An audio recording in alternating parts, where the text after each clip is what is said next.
panahon po ngayon, bihira ka na lamang po makakita ng lalaki na rerespetuhin din po pati yung parents mo, 'di ba? O alam naman po nating lahat na part na po 'yon kila Kalingap Eds kasi nasa Good Samaritan po sila, na nasa paglingap po. Pero yung ganito every time na pupunta sa diet, o may gagawin, si Eds ay dumedirekta nga po sa parents ni Beyonce. Sign of respect din po yun, Nakakadagdag pugi points kaya yun, no? So, ayun po yung topic po natin for today's video. Si Beyonce ay kasama sa plano ni Eds, So, ano nga bang plano? At alam naman po nating lahat, lahat ng efforts ay ginagawa po ni Eds para maging comfortable si Beyonce sa kanya, which is nakikita po natin ngayon na comfortable na po itong si Beyonce kay Eds. Di na po siya nahihiya.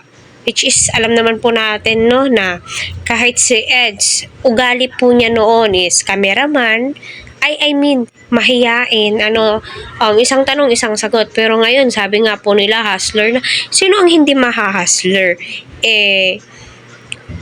Kumbaga siya ang leading man, 'di ba? So, gagawin mo talaga lahat para ma-entertain yung manonood, 'di ba? Kasi kung di mo gagawin ang lahat, walang ka-twist-twist.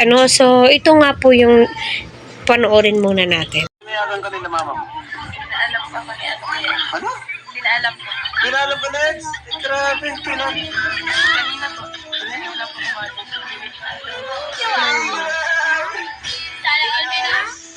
Pinalam ka na siya? Ayan po yung minimin ko, na si Eds ay pumunta nga po kila Beyonce. Ipinagpaalam po niya itong si Beyonce sa magulang nito. So, alam naman po natin, na napakabuti ni Kalingap Edu, at hindi ka po talaga mag-iisip ng masama. Alam naman po natin babae si Beyonce, pero alam naman po natin napakagalang na taong to, kaya maraming sumusuporta at nagmamahal sa kanya,